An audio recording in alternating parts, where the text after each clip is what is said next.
Hi guys! Welcome back to my YouTube channel and to another episode of Behind the Derm. So, kung mapapansin nyo, iba yung setting natin ngayon kasi naisipan namin to do an actual clinic tour.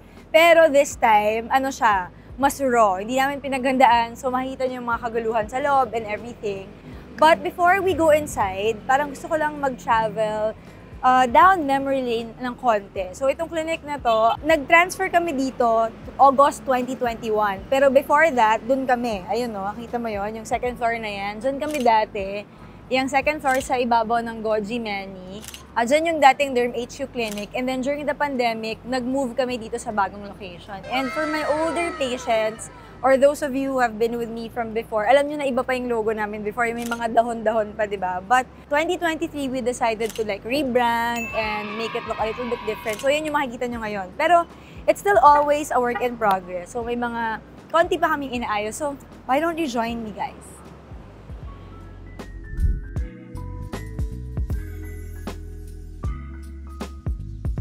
So, very, very clean. We wanted to make it like more clean, straight to the point, simple. Ano bang tawag dito, Clarence, sa ganitong design?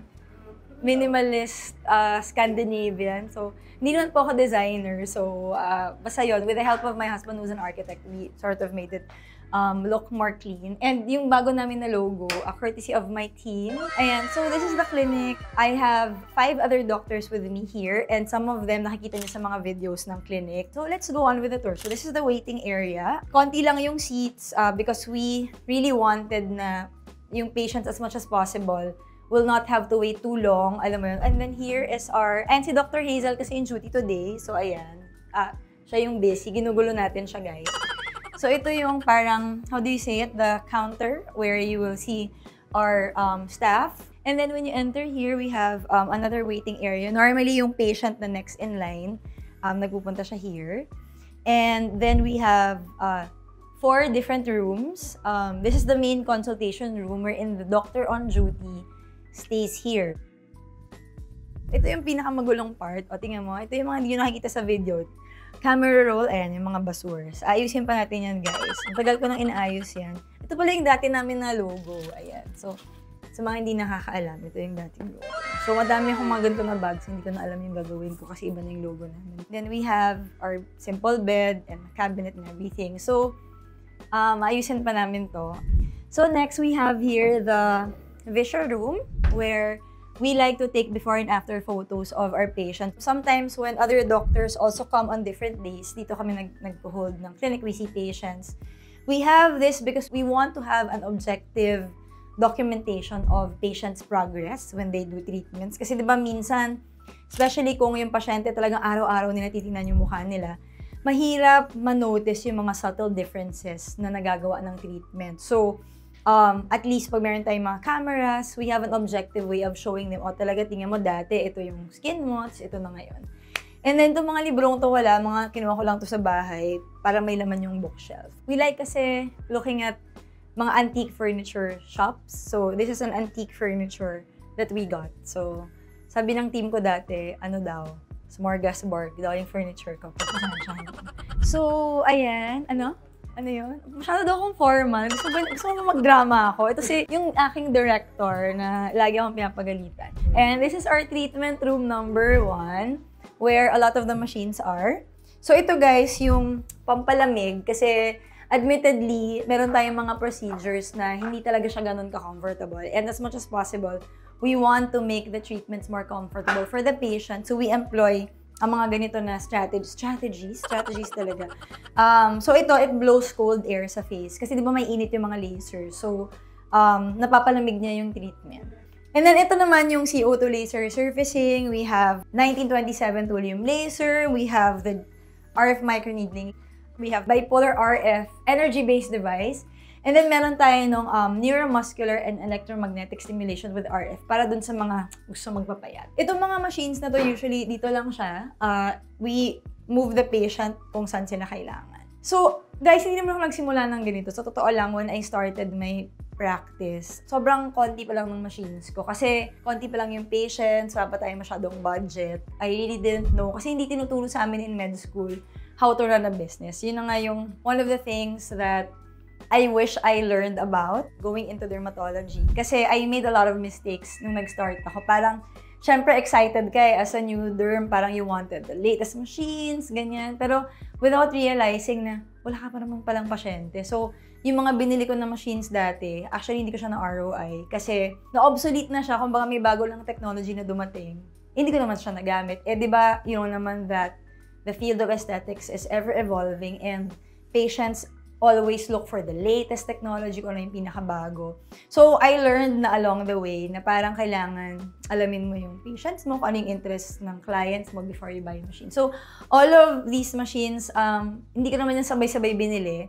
Ano siya, paisa-isa, depending on my needs. So, this is room number 2. Next room is another laser room. So, dito naman yung mga, what I call the heavy-duty machines. Kasi, grounded yung ano niya, yung saksakan niya. So, yung mga machines that require a lot of energy, we put it in this room. Like, this one is a vascular laser. So, hindi to pwedeng galawin. Dito lang talaga siya. Kasi yung socket niya, dyan lang siya fixed. And then we also have the pigment laser, hair removal laser, and a laser toning device. So, and then ito pa pala, bago makalimutan, si yellow laser. So, ano ba dati? So, dati yung clinic? Napakaliit ng clinic ko before. Ito ha, yung pinaka-unang kong clinic, I remember, I was subleasing from a salon. Tapos, 40 square meters lang siya. And then, after nun, nag-close and everything. So, I had to move to an even smaller clinic na parang, ganito lang, hindi naman, siguro mga 2 ganito lang or 1.5 ganito yung size. Tapos, ako lang, and then may isang staff lang ako. And then, eventually, when I got more clients, we moved to a bigger space. Yung pinakita ko na second floor kanina, that was 55 square meters. And this one naman now is 150. O, diba? So, ganun lang yun, guys. Ano lang talaga, hard work and everything. But, alam mo, you meet challenges along the way. And, meron talaga mga times na parang iniisip mo, hala, ayoko na, gusto ko na mag-give up. Cry. Pero wala, the world does not stop revolving. Even if you are having problems. So, wala kang choice but to move on or be left behind. At si Clarence, so naiiyak ka na, Clarence. Naiiyak ka na? Parang hindi ka believe sa mga sinasabi ko, Okay. Now, we go to, ito yung sinasabi ko sa inyo, guys, na work in progress. So, don't be shocked kasi, syempre, like I said, it's a raw tour. Okay? So, dito makikita nyo, itong area na to, it used to be the facial area, but tinanggal ko na kasi yung facial. So, ngayon, na siya, parang work area. So, this is where my staff, sila Jess and si Kate, that's where they have their lunch sometimes. Or, pag meron kaming production, ayan, si Mitch, si JV, si Justin, and si Seth, nag-work sila here. And then, diba, parang biglang bumait. Kanina, ingay-ingay nyo eh. And then, ayun, doon din may mga machine din na nakaano doon, na ginagamit din namin. And then, okay. And then, sige, ambush interview natin sila. So guys, since this is my video and my behind the derm, how does it feel working with Dr. Gail? Wala. Totoo po yung sinasabi nila. Ano yung sinasabi nila?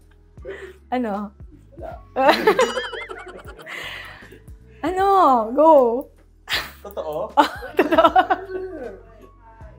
Pang commercial. And alam ko na, unahan natin yung pinakatahimik. Gusto ko si JV. JV! Ito. Kasi una. Uy, grabe. Uy, teka lang, cut yan. Okay, so, alam ko na hindi. Ito na lang. Para unbiased, yung pinakabago, si Justin. Talagin natin. So, Justin, what was your first impression? Uy, si Clarence talaga may pauso nito, ha? Totoo niyo yung camera kay Clarence. Siya talaga. Hindi, alam ko na, totally ko na magtanong. Ikaw sumagot. Sige. How does it feel working for Dr. Gail? Sumal po ugali. Uy, grabe! No, alam niya, ito serious answer. What sige. you see on social media, ganun talaga siya. Which is? The way na magsalita, the way na gumalaw, the way na mag-explain, ganun talaga siya in person. Guys, see? Wala talaga akong filter. Hindi siya plastic. Hindi niya sinabi niya. Gaya. Walang original. Ayan, sige na nga, itong mga to walang kwenta, ayaw sagutin. Sige, okay, so dito naman yung reception area. Nagkatago si Doc Hazel. Kuna lang picture yan, kuna lang video. Ayan. Uy, magaling umarte yan, kala nyo Ayan, ito si Jess, na mahilig kay Taylor Swift. Nakita mo naman yung ano niya. And then this is Kate. So dito sila, we cleaned it up. It used to be really cluttered, but we cleaned it up kasi para may space naman sila to move around. And then ito yung pantry number 2 where we have our basura. Ayan. So ito yung, huwag kayong mag-alala guys, hindi naman to ginagamit ng patient. So dito lang yung pag gusto namin ng coffee, ganun, whatever. And then we have our fridge then and freezer where we keep all our mga ice stuff for the patients. And then, here, ito na yung major basura. So, syempre, you know naman that as doctors, we generate waste like this. So, yan yung for disposal na. Meron kaming nagpipick up niyan every month or every quarter para to dispose them off properly. Kasi syempre, tinurok yan sa pasyente, may mga dugo, may mga waste. So, we have to ensure that they get disposed off properly. And then here, more basura. Ayan, sorry guys. So, we're cleaning up. And it's a work in progress. So, on days na I hold trainings here and mga workshops, sinisiksik namin lahat din kung saan-saan. And then you know, oh my God, I'm so sorry, mahal ba to? And last but not the least is our stock room of products. So, ito na siguro yung pinaka-organized na space in the clinic. And sometimes, pag nasa-stress ako, pupunta ako dito, tapos wala lang, I immerse myself in the products and then I feel relaxed. Ayan. So, ito yung parang space pag sometimes parang gusto mo mag-breather, halimbawa parang mga 1 minute ka dito and then nalabas ka. So, pwede siya. So, yun lang. Napakalit lang ng clinic ko, guys. It's very, very simple, straightforward. And, you know, as a clinic owner and as a practitioner, syempre, we always want to improve. So, with the help of my colleagues, my associates, and my doctors, I really am learning a lot and learning along the way. So, ano pa ba? Yun lang. So, yun lang yung ano. Ito ba yung tsura ng labi mo dahil? Ng alin? Labi mo dahil. Hindi ko na maalala eh. Parang hindi. Parang nagpa-customize kami na, alam mo yung tsura nito dati? Saan mo tingin? Ayun, oo. Parang niloloko ko nila clients para daw ako may flower shop dati. Kasi meron yung table. And then before that, I used the old furniture from the old clinic. Kasi yung ginagawa ko dati, nag-iikot kami sa mga antique furniture stores. And then when we find like a nice piece, like ito, yung chandelier. Ano yan? Ano din yan? What do you call that? It's vintage. So yan, nabili ko yan sa antique store. And then pag may mga sofa or chairs, we have them reupholstered. So, yun. Saka dati, bawal mong question yung credibility nito. Kasi yung mga awards mo. Hindi naman. Talaga ba? Hindi yun awards. Ano yun? Yung mga lisensya. Like, yung parang board certification ko as a dermatologist, fellow, mga gano'n. Pero pinatanggal nila. Pinatanggal nila. Gusto nila clean. So, talking about the clinic, since we're doing the clinic naman here, just to give you a brief background how I started, ano naman eh, lakasan lang ng loob talaga. It's very, very hard to open your own clinic, put up your own business. Pero buti na lang, yung support system ko, medyo stable and malakas. So, I'm talking about, of course, my husband, my dad, who really gave me a lot of business advice. Kasi, businessman yung dad ko. So, being a doctor, hindi nga namin natutunan yan. Yun, actually, it's very, very challenging. I was talking to my husband about it. Looking back, lagi niya ako tinatanong, looking back, would you have rather, like, work for someone else or yung ganito yung ginawa mo? No regrets naman sa kanya, you know, kahit mahirap. Okay na rin sa akin na nag-open yung clinic na to. But I did learn a lot of very, very important lessons in my journey. Number 1, yung trust. And yung mga alam in detail yung mga nangyari sa akin in the past few weeks to months, you will know what I'm talking about. Kasi I'm a very positive, happy, alam mo yun, trusting person. I always see, or at least try to see the good in people. Parang, naalala ko dati yung tingin ko talaga is, everyone is good, and they're only driven to do bad by circumstances. And I used to give my trust freely to people. They didn't really have to earn it. Basta parang yun na ako. Pero yun nga yung natutunan ko na parang hindi pa rin pala. Kailangan you leave something for yourself and you let people earn your trust and confidence. So yun yung ituturo ko lalo sa mga bagong mga doktor. You know, you get overly excited to help, ganyan. Leave something for yourself. Yun ang yung mga advice ko. And other than that, na-realize ko, di ba nung mga bata tayo, parang pinoproblema lang natin, ano yung ulam sa gabi, may baon ba ako bukas, di ba? Parang, bati ba kami ni ganitong classmate? As you get older, talagang adulting. There are so many things you have to worry about, like your bills, etc. Ako, my society, you know, I also deal with the stuff with my society. That's why if you notice yung mga kasama ko from the start, I stopped doing brand collabs and brand partnerships because nga bawal. I pivoted kasi nga my love for social media, contrary to what other people might think, it's not really monetary. I'm practically doing this for free. I started doing my own videos and everything. Wala, gusto ko lang talagang tumulong, gusto ko lang magbigay ng information. But yun na nga, sadly, some people think otherwise, so bahala na sila doon. But see, I am continuing to do this and I'm continuing to, you know, give information and, you know, doing what I love. So kayo, yung mga tao dyan who are afraid to, I guess, pursue your dreams in life, it's never too late. Sabi nga ng husband ko, kasi we're working on a project now that honestly, sobrang matagal na itong gustong gawin ng husband ko, 2012 pa lang, but we shelved it kasi we thought it was undoable, it was, you know, impractical, ganun. Pero parang ngayon, nabalik namin. So, dun sa mga tao na feeling nyo, hindi nyo na magagawa yung mga gusto nyo gawin, it's never too late, really. And yung age, it's just a number. Hindi naman ako nagbago di ba, Clarence? Well, hindi mo naman alam kasi nga, nung med school ako, hindi ka pa nga nag-aaral. But for those of you who knew me from before, fetus pa siya na. For those of you who knew me from before, alam niyo naman na I've been like this ever since. Like, I treat everyone the same. Wala akong pinipili kung ano yung trato ko dun sa sales person in a mall. Ganun din yung trato ko sa patients ko. Because I don't have to worry about, you know, changing, ano man tawag dun? I don't have to worry about wearing different masks. Ito na yon, iisang maskara. Ito na talaga ako. So, pag nakita niyo ako naglalakad sa kalsada, ganito ako. Pag nakita niyo ako naka-gown, ganito ako. I'm really like this lang. And I think it made life easier for me.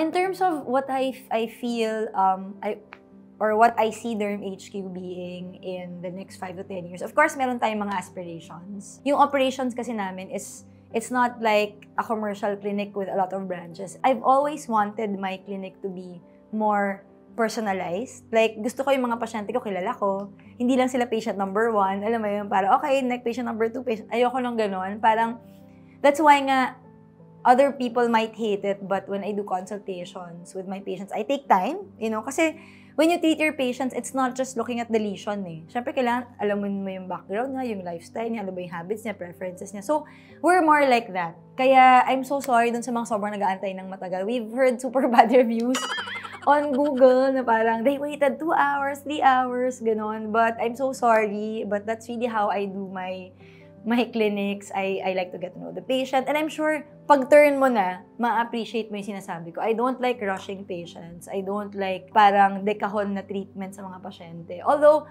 efficient naman ako tsaka mabilis, but I will never make my patients feel that they're rushed. So, in terms of how I see my clinic, I see it actually pretty much the same, but maybe with improved services, with improved queuing systems, with more automated services, and an improved overall patient and doctor experience. So, yun yung tinatry namin gawin ngayon. Who knows? Not really thinking about it, about branching out and stuff, but I'm not closing my doors. Kasi ang dami ko ng ganyan eh. Yung mga sinabi ko, hindi ko talaga gagawin yan. Tapos biglang nilunok ko din na maginawa ko din. So, ngayon hindi ko na gagawin yan. Never say never. But I am very, very open to, I guess, other opportunities beyond just the clinic. Kaya di ba minsan, palagi ang wala, ganun. Pero, hindi. Ngayon, I'm more focused. Now that I'm older, I am more focused. I know what I want. And alam ko na yung gusto ko para sa sarili ko. Kahit na hindi pa naman ako ganun ka-old. And I'm sure that all of you, lalo na yung mga bata dyan na nanonood, you're probably like wondering, what am I gonna do? Don't rush. Ito, directed kay Clarence. Kasi bata pa siya. Experience life. It's okay to make mistakes. Wala naman tao na sobrang galing na agad. Wala naman tao na sobrang successful na agad. You really have to start from the bottom and then work yourself up. Work your way up, rather. Kasi mas ma-appreciate mo nga yung ganun eh. Kasi yung parang binigay lang sa'yo, tapos hindi mo naman pinaghirapan. So, binigyan ako ng heart ng aking director. Tama na daw, ang ingay ko nun. So, yun lang. Guys, you know, maybe I've said this before, but I'm saying it again. I do appreciate your feedback. Kasi, di ba yung sarili natin, we only know actually a part of it. And at least for me, sobrang laking contribution when people give me feedback. Mas mabuti man or masama, I've learned to take everything with a grain of salt and to appreciate. Kasi hindi naman lahat ng pambabash, sabi nga ni Tita Len, di ba? Hindi naman lahat ng pambabash are actually masama. Some of them are actually quite helpful. So, pag sinasabi niya, ay naku si Doc, ganyan. Iniintindi ko naman, tinacheck ko talaga ba? Hindi naman eh. So, hindi. Pero pag napansin mo, parang, nga, no, ganun nga ako. Then, I can correct myself and make myself even better, di ba? So, continuous education, continuous improvement, more self-awareness, and I guess also caring for others and giving and trusting, but with limitations. O, di ba? Parang naging ano na to? Parang podcast and relationship. Hindi pa tayo pupunta sa relationship. Marami pa ako advice dyan. Di clinic lang muna tayo, di ba? So, yun lang. So, I hope to see you guys in Derm HQ. We really want to make it like a very warm and welcoming home for all your skincare needs. So, I am looking forward to seeing all of you. All talaga. Talagang lahat kayo. Punta kayo ng clinic. But, some of you, if you want. Ayan, tapos kanina pa ako nadidistract na tong So, dun sa mga, kasi YouTube to, di ba? Tingnan mo yung dati kong YouTube. Ako lang yan, guys. So, di ba, meron pa akong pa-backlight na hinarap ko pa yung ilaw. Ayan, tingnan mo. Ayan, this is me. Ayan, I remember, grabe no, ako lang yan, guys. Wala pa akong nag-aayos ng buhok ko, ganyan. Tapos yung shadows, ganyan. Tapos sobrang liwanag ng ilaw. Tapos kulang pa yung botox ko. Hindi ko nalagyan ng botox, yung ibabaw ng noo ko. Ako din gumagawa niyan. Tapos sabi nila, inconsistent daw. Kuminsan cursive, kuminsan block letters. Tapos kanina pa nila iniinsulto para daw CCTV yung angle ng footage ko. But you see, naka-compare mo yung how I've evolved. Diba? Everyone naman evolved. So, at least alam natin na nag-improve. So, yan. Sana, maganda naman yung laman yan, guys. Maganda yung content na mga pinagasabi ko. So, sana panoorin nyo pa rin. Ayan. Yun lang yung alam ko yung mga Zoom, ganyan. Si Clarence, ang dami sinasabi. O, diba? Tapos, ay, wala akong mic. Saan yung mic ko? Wala. Tsaka yung kilay ko dyan, hindi pa microbladed. Ayan. So, magulo pa siya. Ayan. O, tapos ano yan eh, parang naalala ko dati, pag umaaraw, umiiba yung light, pag dumidilim, gano'n.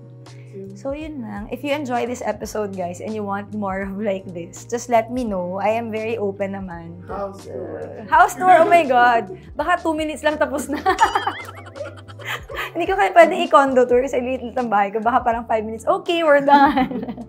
Walang laman. This is the bedroom, the bathroom, kitchen, done. Tapos yun lang. So, if you want more of this kind of videos behind the derm getting through, if you want any other topics that you think I might be going to talk about, like I said, the comment section is super, super open for you guys to, give me feedback, comments, insults. Char, insults talaga. Hindi pa ako ganun ka-sensitive. So there, and don't forget to please click on the like and subscribe and watch out for my next video. Bye, guys!